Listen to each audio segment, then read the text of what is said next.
the verses with between. Wait. Are we gonna talk about Chris Stokes, or are we gonna just go on? How much time have you got? You know what? I'm just feeling it for Raz B. Like, I just feel like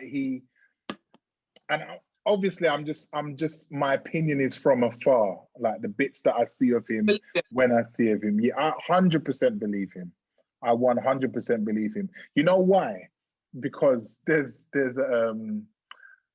just the basic saying that if it barks, it's a dog kind of thing. Yeah. But for context, everybody else, Raz B from B2K for years has been screaming that he was molested by Chris Stokes, who was their manager, and Marcus Houston. And Marcus Houston, who was their I don't know, mentor, so to speak. Yeah. Saying that he was molested by him, along with several other young boys around that period of their lives, and he's been screaming it for years. He's retracted the statement, felt like he was bullied into, and now he's come up again saying that he wants justice, innit? And you know, one of the reasons why I believe him is there's patterns of behaviors that I see in Marcus Houston and in Chris Stokes that are very concerning.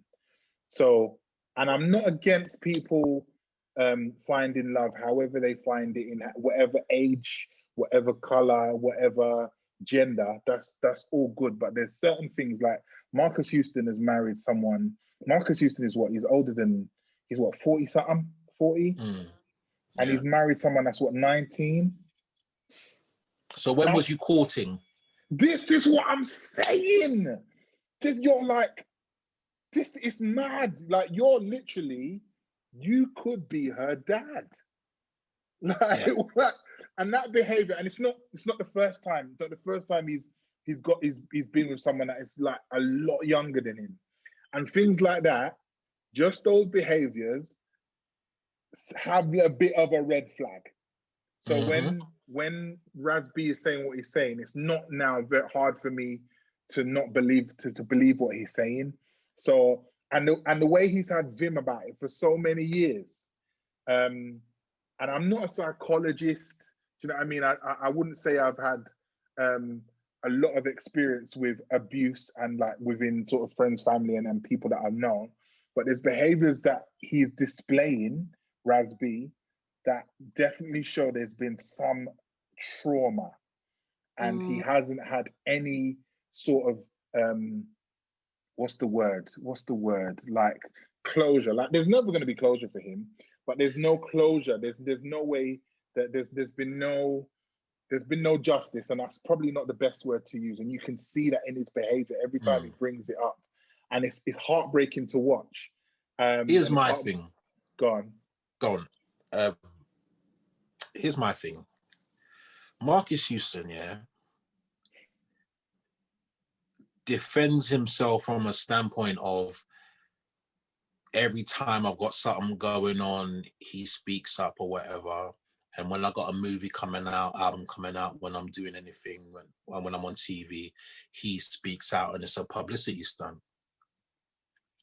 My G, you're not even popping like that. Let's really be honest. For him to feel like he can elevate himself off of your career.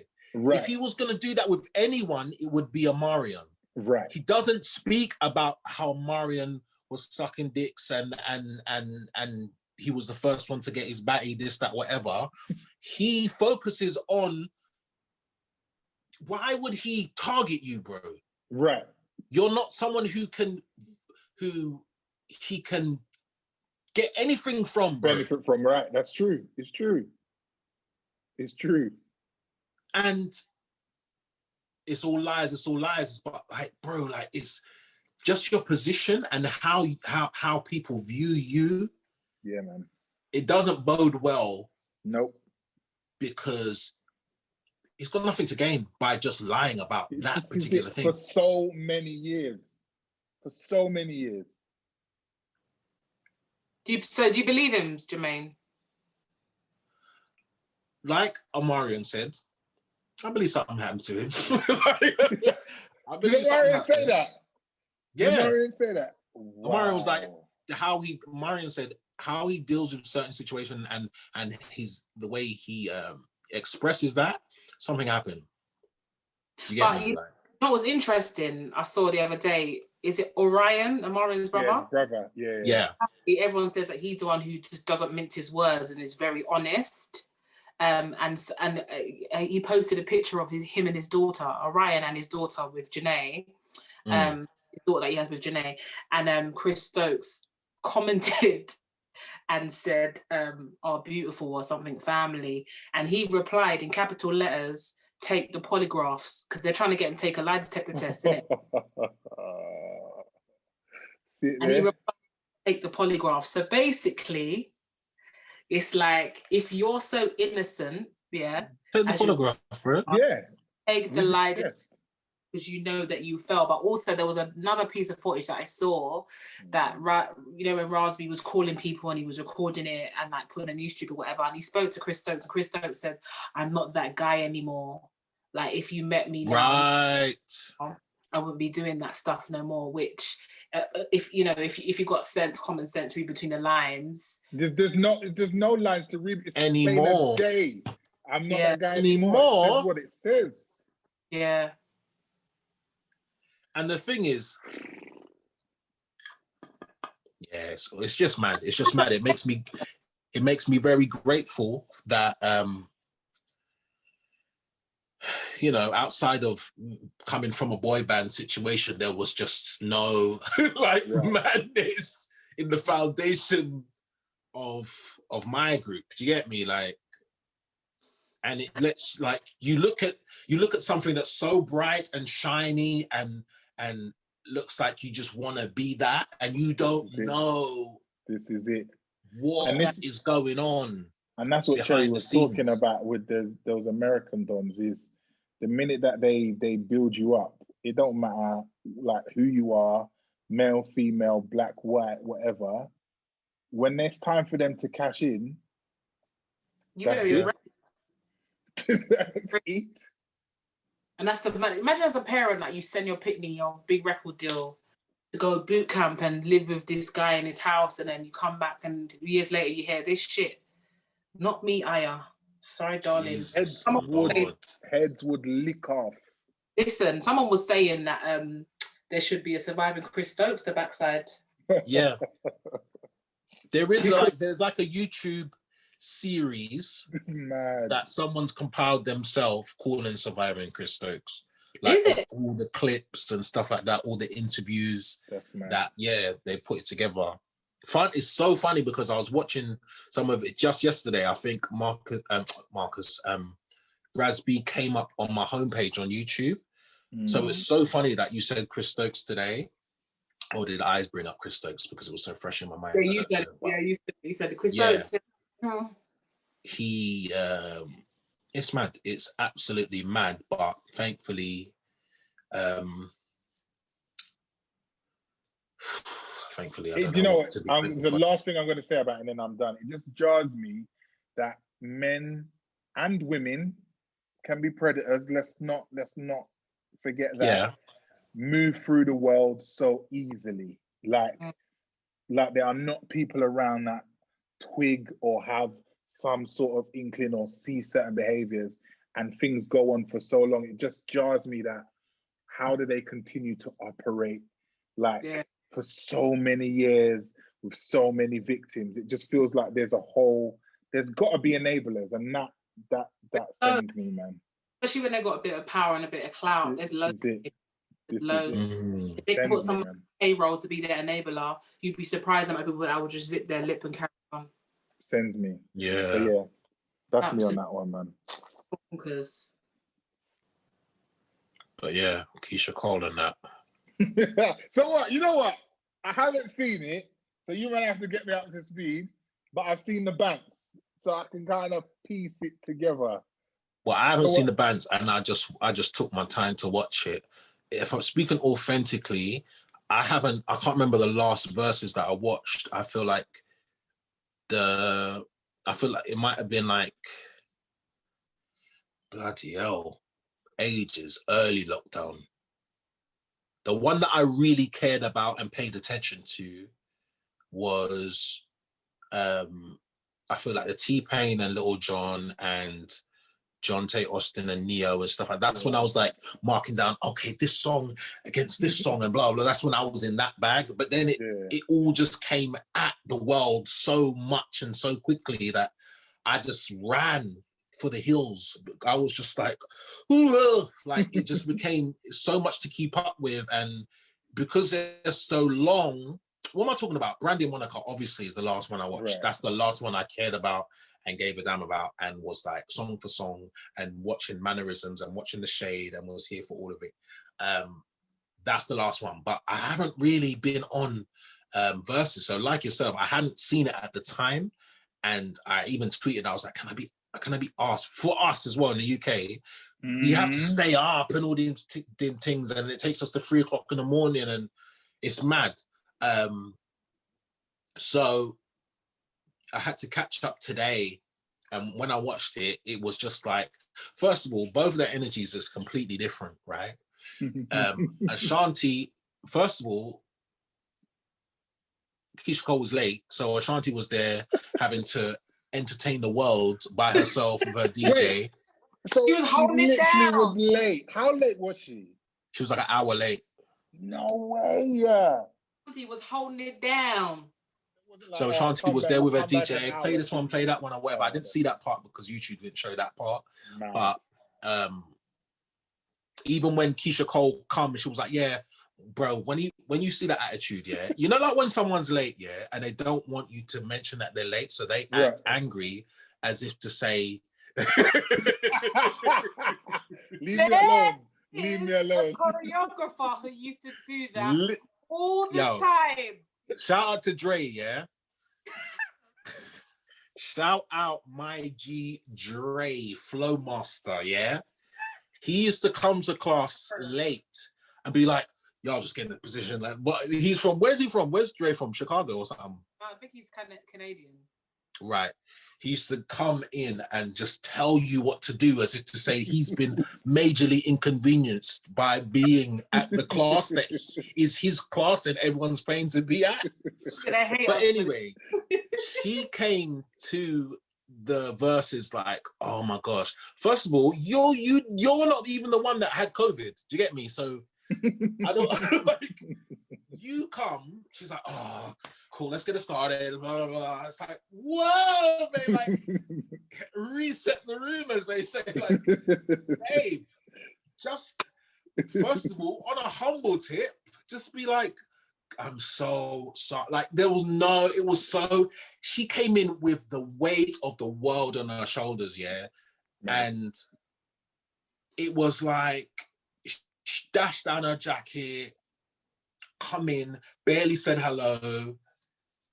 She was like, yeah, we're getting started, let's kick it off. And then when she goes, you go first, bro, when I tell you, she said to Ashanti, you go first. And Ashanti was like, bitch, I've been warming the people up for an hour to rinse out my thing. All the bullets that I got, no, you go first. And then she's like, and before Ashanti could even finish her sentence, she's like, yeah, cool, like, let's just go change it, like, Kanye West, let's go. It's like, wait, like, what happened to you on the way here? And you know what? I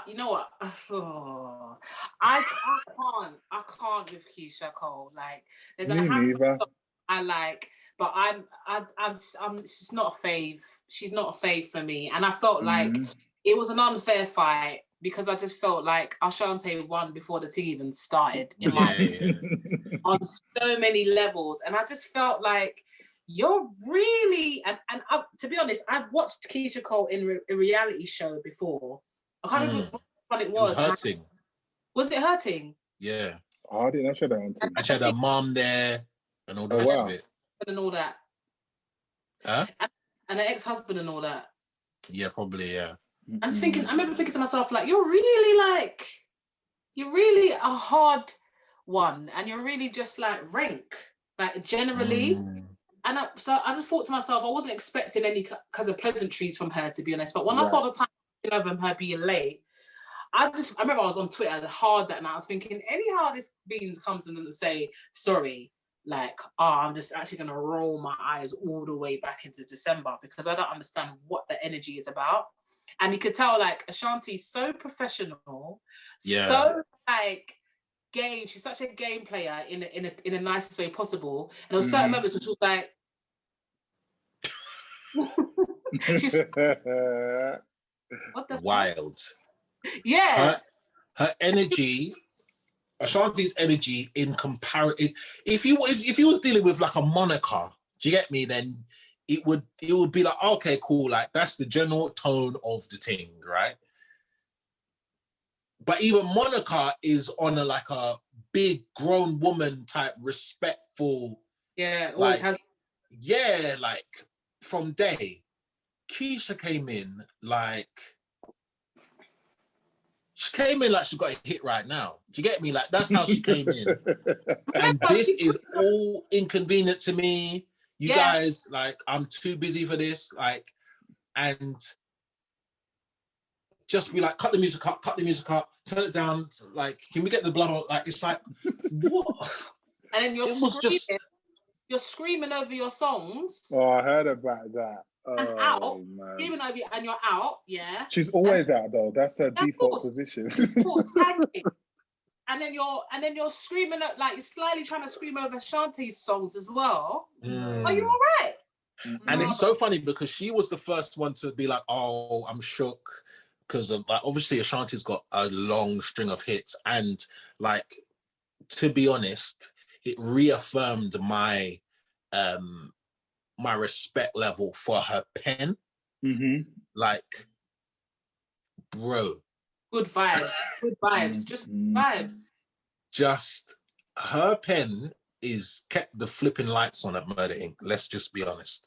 You get me? Like the hits that I've discovered that she's even like she played for, she wrote the history and the lineage of how she came into the game and all this type of all the stories that she was telling. Obviously, Keisha got her stories off or whatever. And it did definitely get to like Brandy and Monica, like, well, I was 7 when I did this, and I was there was a moment when it got like that, but I was like, okay, they're gonna rein it in at some point. But yeah, Ashanti's energy is what kept me watching because yeah, her laughter, like her poise, her vocals were like pretty much, she was done a couple runs and I was like, okay. You know what I mean? Like she had a little Dorito sponsor, she had everything set up, the syrup was there. It just looked like her hair was laid for the gods. It was like... she looked good. It was money. She looked like money. Do you get me? And obviously like Keisha Cole looked good as well. It's just her attitude stunk so much. Yeah. And like, there was one point, it just sounded so moany. She was just talking about, she was just talking about, you know, fans get on me about like singing crying songs. And, you know, sometimes I can't smile if blah, blah, like, what have you got going on, babe, outside of this? Right. Always going on. That's never been ending. Like, you know, Heliot. Isn't it? Oh my gosh, babe. Don't forget, she's been known for some very wild tweets over the years, you know. Oh, yeah. Very wild tweets. Like, I feel like her energy generally is just not very nice. It's like, it's the reason why she's a magnet. It's that the secret thing. It's like she's attracting the negative energy, is just attracting madness to her. Like, and she kept trying to like seep in like people chat about her and blah blah blah, and Ashanti's energy was totally different. Like it was just, I was like, oh, it's all love, like Ashanti kept trying to push that, and she kept bringing the room down with her. I don't know, man. It's the random little cameos, but I was so happy about the fact that guy came and sat on the chair when that love song came on, because it stopped her from singing it live and butchering it. Yeah, he sung it, and I wasn't even looking. I was getting ready. I didn't look at my phone during that song. but I just felt like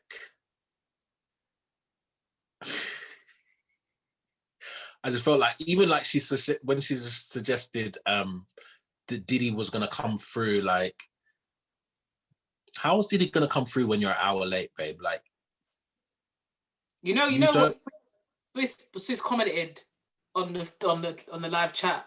Did and he? Somebody screenshotted it and put a circle around it. Like, no, this is mad disrespectful for real. Yeah, wild. Even Swiss had enough. That's mad. Oh, cause you're taking liberties. And yeah, in long and short of it is that Keisha ran out of juice way earlier than Ashanti did. Knew that was gonna happen. Knew that was gonna happen. Obviously, Ashanti has the hot, like, pretty much, you know, a huge majority of Murder Inc. tracks to lean on, and they owned couple years, you get me, in the industry. Like, so it did. And aside from her early hits, and like when certain tunes come on, like Foolish and Rain and Happy, even when Happy came in, I was like, nah, I forgot about this shit. Yeah, I was like, I was like, no. Tune. Yeah. Tunes, isn't it? The whisper bits on it. Baby, I love you. Yes. Bro. So I enjoyed the recap, and it gave me appreciation for both of them, both of their catalogs, because even Sent from Heaven and stuff like that, I was like, this used to be my tune. It just reminded me of like being in LA, and like when Ashanti, Keisha Cole's album, I remember Keisha Cole's album being out and us playing it on the way to record Playground. That's how, like, I remember that day, like, and I remember at the time when obviously she came out, and that first album was like, who's this chick with the red hair and the attitude and the Mary J. Blige-esque energy? And she had a voice. It was like a husk to it, and Kanye was on the first single or whatever. Cherry, you're shaking your head. What happened? No, just sorry. No, when on record, to be fair, on record, like, she can do something. You know what though? I always felt they did her dirty, because even on record, they didn't even tune her that too tough. They just kind of let her die out there. They gave her the Mary J. Blige elbow room, innit? Like the mild. But they should have just a little bit pulled her in with a tune in now.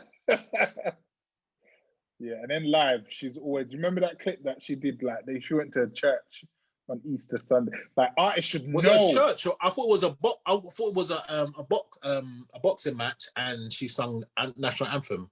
So there was that, and then she went to a church on Easter Sunday, and they called her up, and she said, "Terry knows," was a car crash. Like, she sang in like 50 different keys.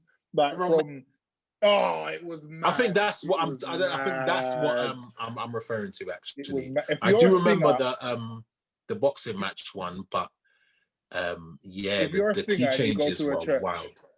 You're a singer and you go to a church on Easter Sunday, just practice a song. Just know warm up that you're gonna sing a song. So come with one in your pocket.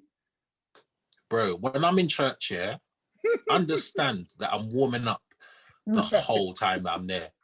Under my like, I'm doing something, like something is underneath, something's being warmed under. Someone can be singing and you can't even hear what I'm doing, but everything's getting warmed down. Like, you get what I'm saying? Like, to be ready, and like, you don't know, like, even at venues like where they love to pull people up and stuff like that. I'm warming up. I hate it. This is why I don't even go out sometimes. Because I'm like, trust me. If anyone calls me for open mic, I'm gonna smack someone's face. I just want to chill. So more times I'll just be in the back. I was just like, no one's calling me out today. I hate it. Yeah. Jokes. But yeah, long and short of it is Ashanti won based on energy alone. But yeah, her catalogue's more extensive. And one thing I did dislike about the whole thing was the transitions. Not gonna lie between the songs. Between the songs. The scratchy thing. No. I'm talking about the overkill of introducing your song with some clever anecdote. Like it's like it was so at a certain point I was like, can you guys just talk as genuine people? Because they weren't even taking time. Like Keisha Cole's song would end, the very second it ended, Ashanti would come in with, you know, sometimes life gives you lemons, and do you get me? Like, and sometimes you just gotta rock with him. Boom. Do you get what I'm saying? It's like it was so cheeseball at some. It was so American, though, isn't it? Nacho cheese, bruv. It was like Brandy and her poems, though. That was jokes. Oh my gosh. Oh, like any Moesha. That's what it was. These type of things lets you know like what people would do if they had a world stage like that. Yeah. How they would abuse it. But here's the question. Go on. No, go on. I was gonna say, can you imagine if Brandy had a YouTube channel and she had like she was reading her poems and go on, go you sing.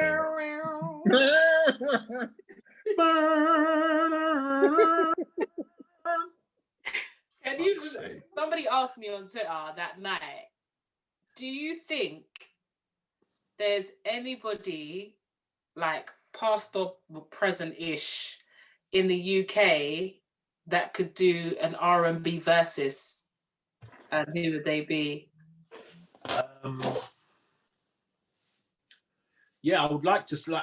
I think I suggested at one point, at some point, somewhere, Shaka and Angel. I'd love to see that. Yeah, they've got the catalogue. Those two catalogues. Slim pickings, to be honest. It's the catalogue. That's the problem, because I think we've got people that might go toe to toe for like 3 or 4 songs, but it's just the catalogue. I don't think. Have you got 20? Who's got 20 out here? And that's the thing. Of prominence.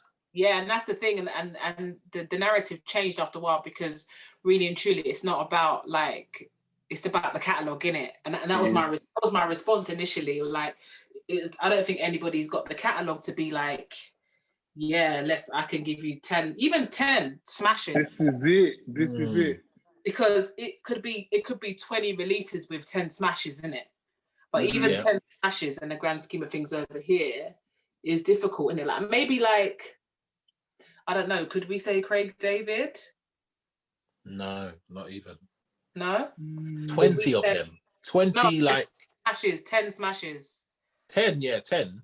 Yeah, Craig could do 10. That's what they do. They do 10, don't they?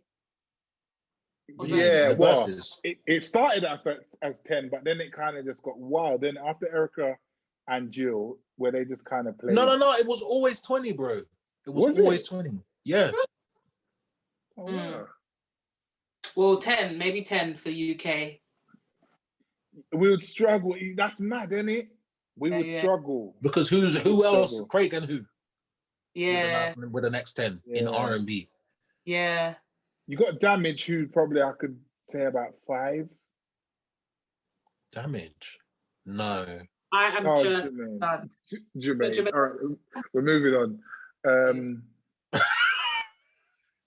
Eternal. No disrespect, but after Get a Romance,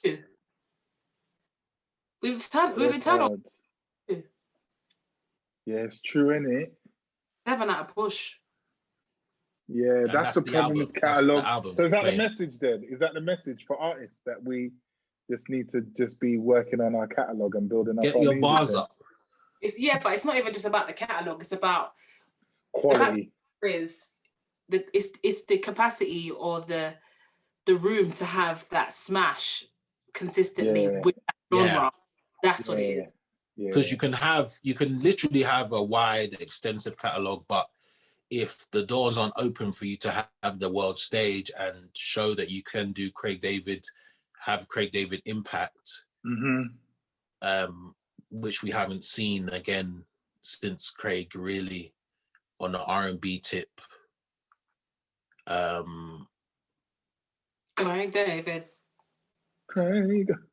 That just says it all, isn't it? That's why we ain't got the would you know that song when it drops kind of vibe, like for 20, that feeling, that mad, like, oh my God. Exactly. Craig's probably, I don't know, maybe we're drawing a blank and someone's like, oh, I can't believe they haven't mentioned, but it just goes to show if that person doesn't come to mind, then we've got a lot of work to do in regards to the infrastructure of the UK industry. I know we've gone over time, but I've got to say this because you just said that, and there was something that was bugging me this week, and I don't even know how to articulate it, but I'm gonna say it, So I think there's a lot of, so in terms of the infrastructure, for me, I always see that the foundation of that infrastructure should be the people that are most invested in it. So, i.e. the artists, the producers, and the songwriters. And I just feel like when I look at R&B in the UK, there's not enough internal support. Do you know what I mean? Like, I've had this thought before where I've said, do you know what, if we really wanted to push our genre forward, all we had to do was all club together and make things happen. Like if Cherry was dropping next week, right? You should be able to hit up a network of people, in the genre, like 50, 60 people, and say, you know what, I'm dropping. Every man's posting your thing. Every man's tweeting your thing.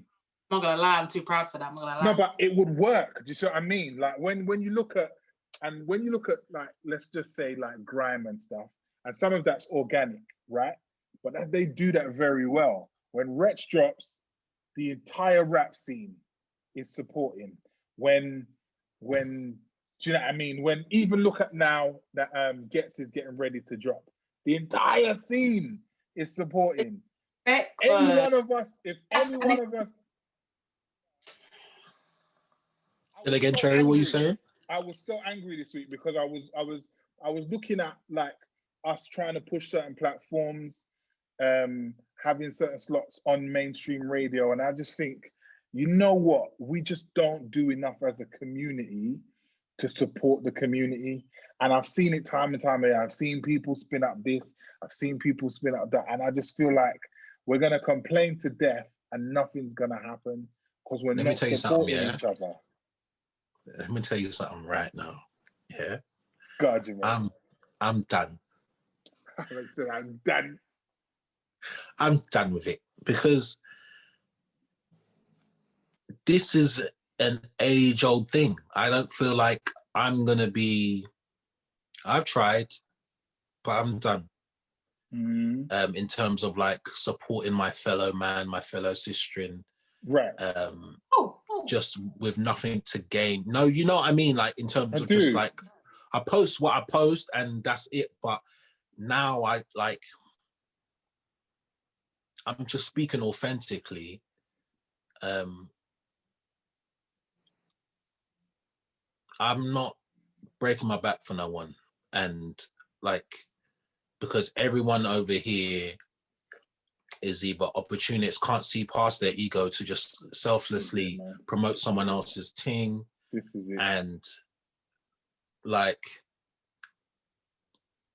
I'm not gonna kill myself and my creativity and add that job to the many things that I do. Yeah, it's true, man. Trying to put the industry on my back over here when everyone can't step outside of themselves and just see that they're not going to win by themselves. I've got many other things that I can focus on, that I can find success in.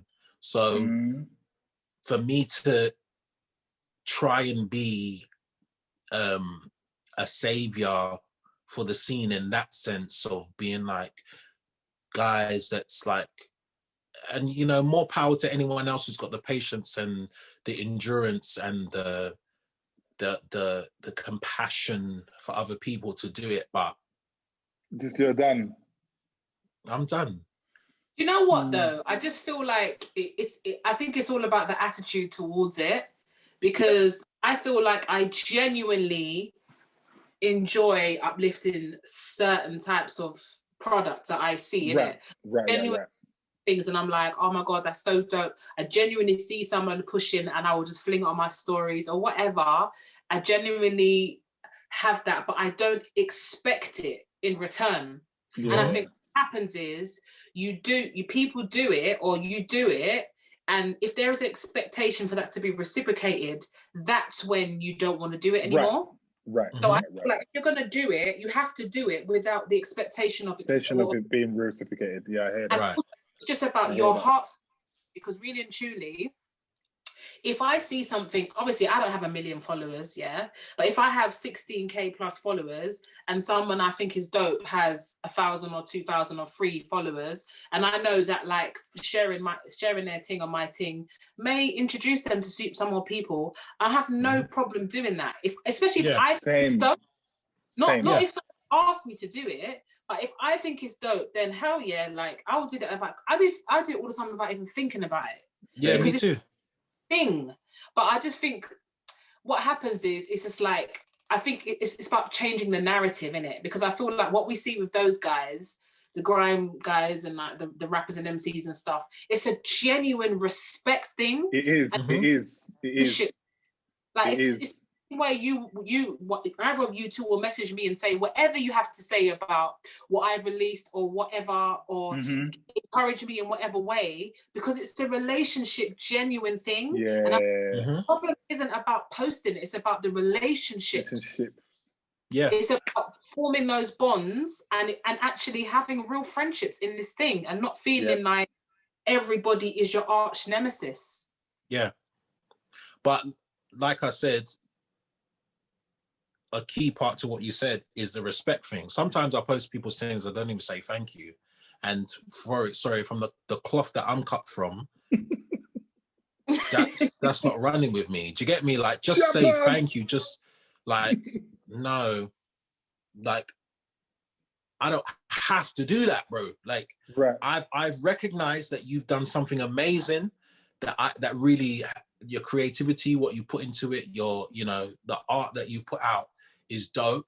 I've put it on my platform to my people who are, there to see my thing, but I'm opening up my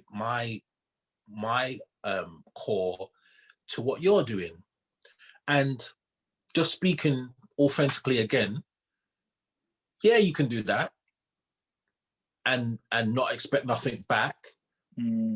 But after you've tried to put out the megaphone and tell everyone 1,000,000,001 times that this is how we need to operate and blah, blah, blah, blah, and you try and position yourself as an advocate for banding together and stuff like that, and then you drop your thing and everyone's fucking quiet, I'm going to be real. Like, it's ultimate disrespect. Like, but I hear you. But again, it goes back to my point, innit? Like, if you're dropping it for someone, you're expecting for somebody to be like, oh my gosh, thanks, blah blah blah blah. Then I feel like that's when it gets blurred. Do you get what I'm saying? If you're dropping it because you just want to drop it and share it because you think it's dope, then them not reciprocating that shouldn't upset you. See, I get where Jermaine's coming from, because I do too. I think it's manners. Even though sometimes it might not even be, because I know what I do. I think that's because I know what I do. When someone posts my thing, I don't care what level you're at. You could have 300, 230 followers or whatever. Like, it's not about that. It's just like, thank you. I know you didn't need to do that, but you've shown it's a level of grace that it's just manners to me. It's like, how much are you going to open a door for someone if keeps taking thank you. No, sorry, open the door yourself. I'm in the venue now. Like, yeah, but somebody not reciprocating your gesture, see what you're saying is not going to affect you, bruv. You reciprocating anyone's gesture towards you is your peace, your karma, your good vibes, your energy's in the right place. But if somebody else is not in the right place, that's not affecting you. For them business. Right. I get that. Yeah. I get that. I just feel like that's when I start to be precious about how much I exert that energy selflessly. Because in the climate that we're in right now, I don't understand how anyone just can keep giving and emptying their cup for people when they're not being filled up. Like, I just feel like it's just rude. Like, and I'm not saying post up. I'm not saying just because I post. There's been countless artists who I've supported who haven't posted my thing. I literally cannot even count with all my fingers and toes how much artists I've supported that haven't supported me, and I'll continue to do it, and that's fine to a certain degree, but I no longer feel obligated. That's my thing. Like, my position in it. But that's where you should stay, because the minute you put the pressure of yourself on being the savior of the thing and being the guy, that's when you carry that burden.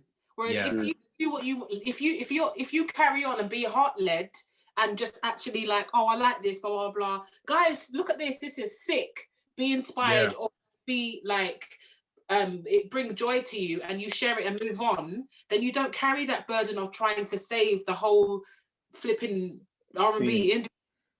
Because that's too much burden to carry, bruv, for anyone. That's what I'm saying. It's yourself. Yeah, and that's what I'm saying. I've had to adjust from being that post up. Like, I remember I'll never forget one post where I basically, it was like a massive picture of all the all the male R&B artists. Like, I think there was like 20 of us, and being like, guys, like, like, this is how much talent we have here. We should be supporting each other and blah, blah. And some people were in the comments saying, oh yeah, bless up, blah, blah. But like, several gestures like that, like, and nothing changes. You start to feel like an idiot.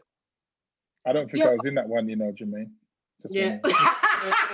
I think it's before you came. Okay. He remembers it though. Isn't it? Because you know, I was like, but do you know what? I honestly think, and I'm not the best at this, but I think it's not because that's the thing. It's not about posts. It's not about that. It's about relationships. Yeah, like, it is. It's about saying, "What, bruv? How are you? How are you doing? Blah blah blah blah blah." That goes so much further. So true. Than, like, so true. Putting you on my Instagram, in my opinion, anyway. No, it does. You're right. And I think even over the years, sometimes I've even observed myself and been like, I used to chat to certain people on a weekly basis, artists. I used to chat to certain people on a weekly basis. There's some artists that I still talk to now that you wouldn't even know how much we talk from Instagram. But we're genuinely cool. Yeah.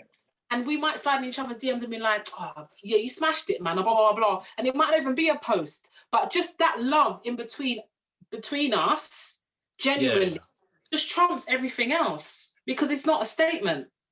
And obviously you have to realize that everybody can't agree, and everybody's not going to be like, oh yeah, and you're doing your thing, I'm doing my thing, hey, like the energy is not always going to be reciprocated like that. Yeah, man. Yeah, facts. Yeah, man. But yeah, just in a nutshell, I'm not overexerting myself for this team. Basically, is what I'm saying. I hear that, man. That's the new default in life, though, isn't it? I feel like I'm definitely at an age where I'm like, you know what? Like you, Jermaine, I'm not gonna give like that anymore. In the wrong places. Like, I've done that for too long. It's about giving that in the right place. You know what I mean? So I don't end up feeling like, well, you man are just draining me now. So yeah, I hear that, man. That's a default thing. Anyway, I know I'm springing this on you, man. Is there anything that you've seen this week, read this week, heard this week, last couple of weeks, since we last podded, that you want to share?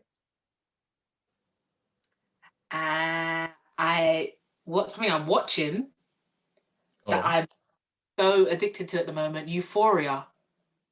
I haven't watched it. What is that? What are you watching it on? Something. Right. That's what I damn thought. What is it on? What is it on? HBO Max or something, right? Cool. All right. Yeah. I'll mess you. You'll find it. You'll find it, innit? You'll find your way. I'll put up the.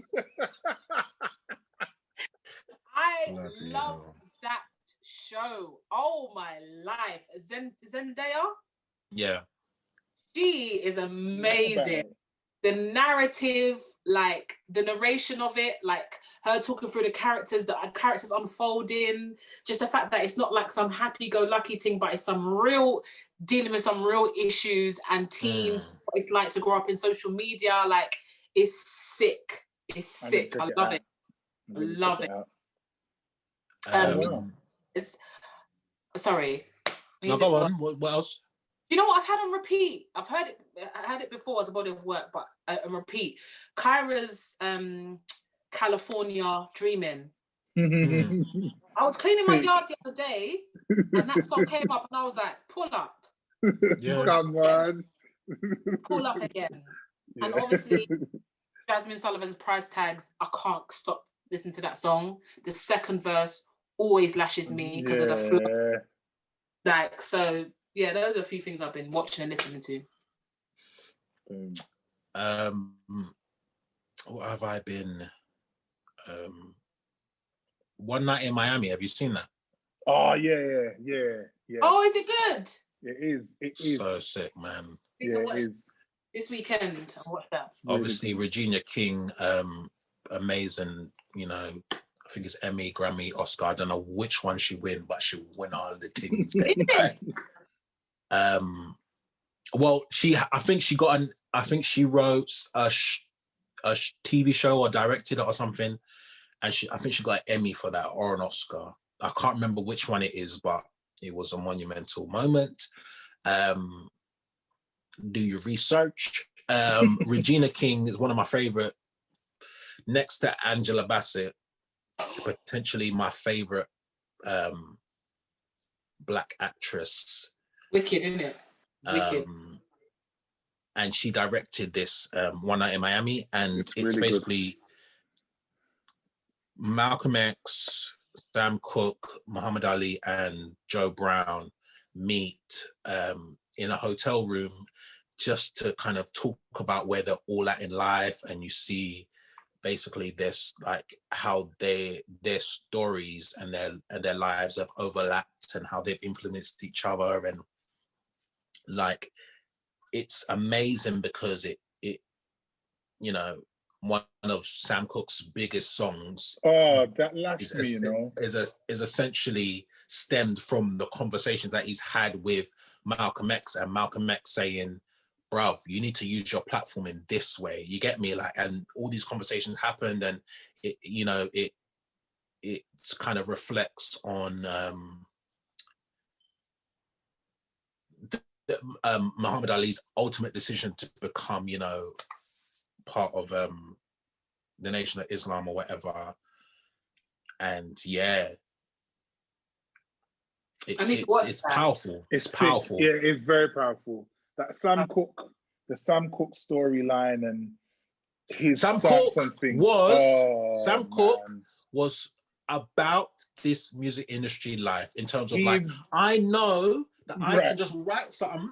These white people are going to sing what I need them to sing. And even if I sing it first and they teach my song, I'm still getting paid. Like, he knew the ins and outs, his numbers, like, this is how much getting paid for this. So it's fine. Let them take it to number one because I'm getting a check. You get me? Like, he was literally like early. From like Jay-Z them days, like just seeing the game and knowing how to manipulate. Oh man, it's mad. I need to watch that now. That's on my list now. It's sick, you know. It is sick. Yeah. It's sick. And on the music front, Colleen Taylor, can't believe I didn't mention this before. Colleen Taylor, She Knows. Oh, I don't know if he classifies the album or EP or whatever. EP, because EP. It's an EP, right? Yeah. But yeah, sick. Like, he definitely is in his stride in terms of his style of songwriting, how he constructs hooks, and I appreciated that a lot of the songs are just like single vocal. Yeah. Like, he'll have like his background like repetition stuff and ad-libs in the background very ambiently, but it's a lot of the songs is like one vocal for the whole thing, like no harmonies and nothing like that. And yeah. I appreciated that. Is the EP new? Yeah. No. What? It's not that new? No, I think it's Yeah. What year? Maybe it was end of last year, it would be end of last year, I think. I'm still stuck. Yeah, we're in January, bro. Yeah. You know what? It feels like we're just halfway through the year already. It feels like we're halfway through the year already. I'm talking about end of last year, like 6 months ago. It was like 4 weeks ago. Definitely. 20 odd days ago. Did it? So yeah, that project, sick, vocally, man, like I want to work with him. I definitely want a song with him. Oh. I've DM'd him already. Same what? Want to work with you, bro?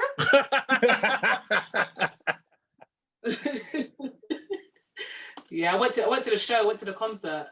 He's sick, you know. He was sick, blood. You know what I love about him? Just to give him his flowers.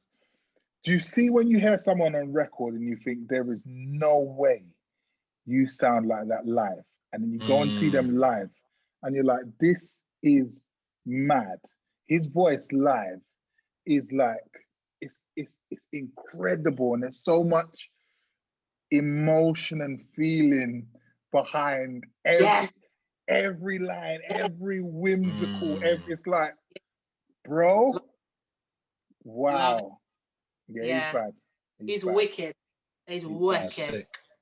So yeah, it's Colleen Taylor, She Knows, Pete that. Yeah, so that's my movie and that's my music. There's other stuff that I've been watching, but I've just been like, obviously in lockdown, you kind of dip your toe into different seasons and series of different things and see what grabs you. But yeah, those two things.